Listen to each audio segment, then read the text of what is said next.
Baik, selamat sore rekan-rekan. Jadi sore hari ini kami akan merilis perkara penyiraman air keras terhadap seorang mahasiswi perempuan yang ada di Yogyakarta. Berawal dari begini rekan-rekan.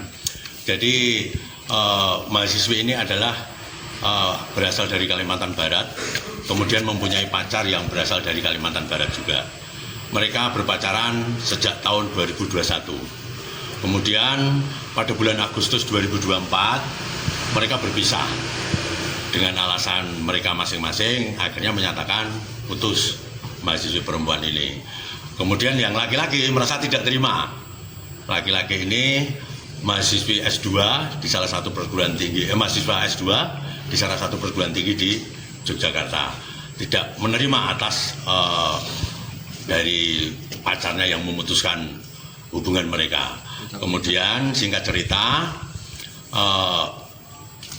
mahasiswa ini, si inisial B ini, pelaku ini, dia tidak terima. Kemudian dia berusaha untuk, sejak bulan Agustus diputus itu, dia berusaha datang ke kosnya korban inisial N. Dia berusaha untuk supaya balikan lagi. Namun mahasiswi ini tetap tidak mau. Akhirnya ada ancaman dari si B ini, pelaku ini, kepada korban. Intinya kalau mereka tidak bisa bersatu, kalau nanti sakit ya sakit semua, sama-sama merasakan. Maksudnya seperti itu, kalau hancur ya hancur semua. Kemudian karena tetap tidak mau, akhirnya pada tanggal 12 Desember 2024 si pelaku inisial B ini memposting di akun Facebooknya dengan postingan bahwa membutuhkan orang yang mau bekerja apa saja. Nah, kemudian selang beberapa jam ditanggapi oleh pelaku kedua. Ini sama-sama tidak kenal ini. Pelaku kedua inisial S, dia menanggapi pekerjaannya apa.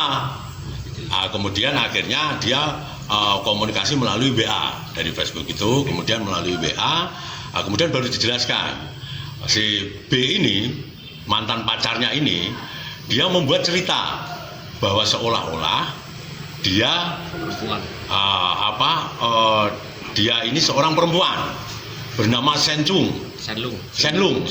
Nah, dia bernama Senlung, membuat cerita dia dikhianati oleh suaminya. Dikhianati oleh suaminya. Seorang pelakor gitu, istri dikhianati oleh seorang pelakor. Akhirnya dalam komunikasi mereka sejak tanggal 12 Desember itu disepakatilah untuk melukai pelakor itu. Pelakor ini adalah korban yang dimaksud. Jadi pelaku mantan pacar ini membuat cerita seperti itu. Kemudian eksekutornya ini yang menanggapi melalui Facebook tadi, kemudian WA-an tadi, minta uang 7 juta.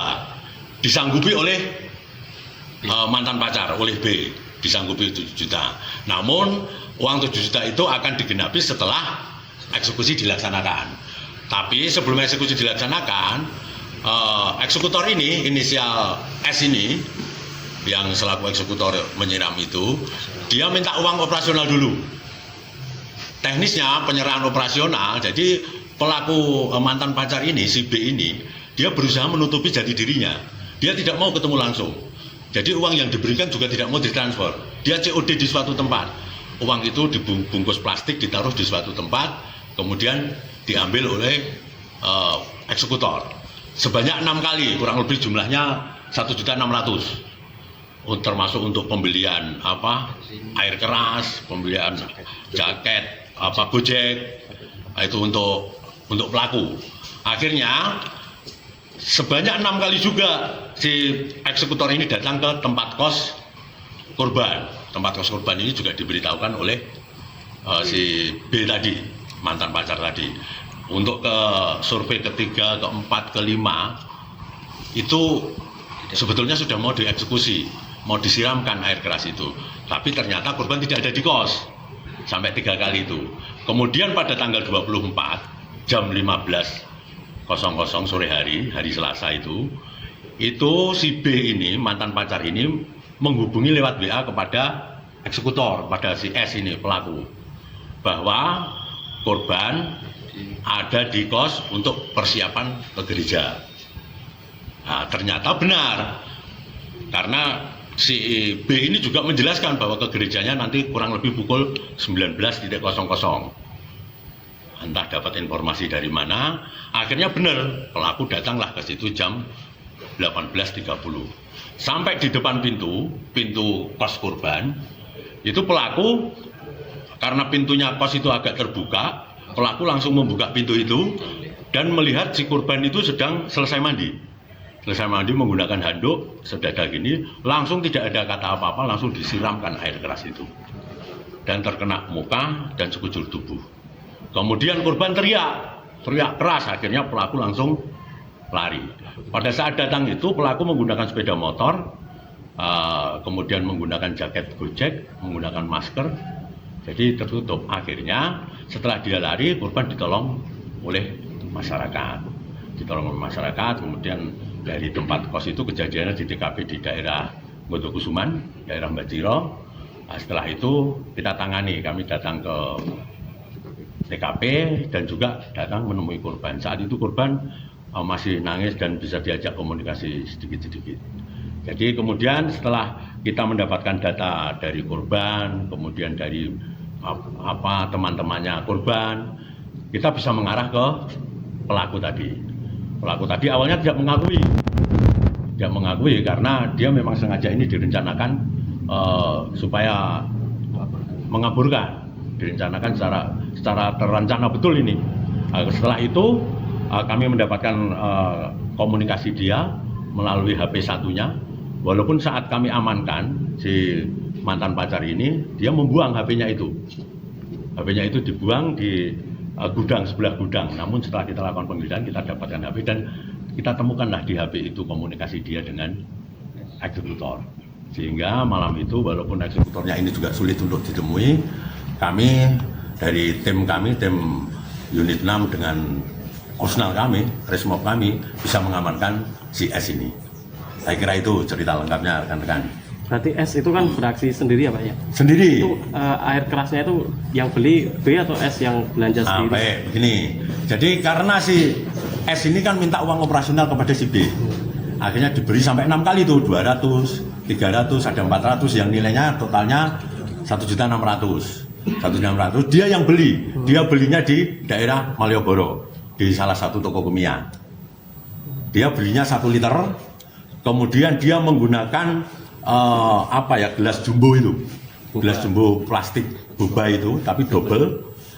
Kemudian waktu dia nyiramkan, itu dia sininya kena tetesan juga air keras, makanya tersangka itu sininya melepuh di jari-jari ini, di jempol ini. Jadi dia beli sendiri, itu sudah dipersiapkan sebelum dia survei. Dia sudah mempersiapkan air kerasnya itu. S itu pedagang burjo ya Pak? Profesi sehari-hari? Pengakuannya seperti itu, tapi ternyata dia hanya serabutan. Dia bukan asli pedagang burjo. Setiap dia mengaku ke teman, ke istrinya, itu dia selaku pedagang burjo. Tapi pedagang burjo di mana juga nggak ada. Berarti S sama B itu ketemu setelah ketangkap ini ya Pak? Dia baru ketangkap ini. Karena si B ini, dia sudah merencanakan betul. Jadi menutupi jati dirinya. Makanya dia mengaku sebagai seorang perempuan. Shenlung namanya. Itu dia nggak pernah komunikasi lewat suara, tapi selalu dengan WA. Itu. Berarti yang ditangkap pertama? Yang ditangkap pertama si B. Si B. Jadi begini ceritanya, setelah kita mendatangi korban sempat bisa kita ajak komunikasi sedikit bahwa dia merasa pernah diancam oleh mantan pacarnya. Kesempatan pertama kami carilah mantan pacarnya itu dan kami dapatkan. Kemudian teman-temannya dia di kos, kita minta keterangan, kok katanya punya HP 2 tapi yang satu katanya hilang baru saja. Nah, kami semakin curiga, kemudian baru kita temukan HP itu disembunyikan di dekat gudang. Luka bakar korban sendiri sampai berapa? Jadi korban wajahnya kena, tangan, dada, karena waktu disiram kan dia cuma pakai handuk selesai mandi karena mau rencana memang persiapan mau ke gereja jam 7. Jadi kenapa ini kok si B ini kok sampai tahu? Mungkin ya kita tidak hanya dugaan aja lah. Mungkin ada informasi kenapa itu bisa sampai tahu jam 7 mau ke gereja, mau melaksanakan malam Natal itu. Jadi seperti itu. Jadi 1 liter air keras itu disiramkan? Tidak. Jadi begini, setelah 1 liter itu dapat kaleng itu ya, kaleng 1 literan itu.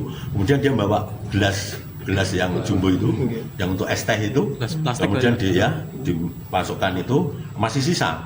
Yang itu sudah ini ditutup lagi dibawa pergi. Akhirnya jaket mantolnya dia kan pakai mantol juga. Kemudian gayung yang untuk itu sama sisa air keras itu dibuang di jembatan UGM itu yang mau ke KM Sangaji.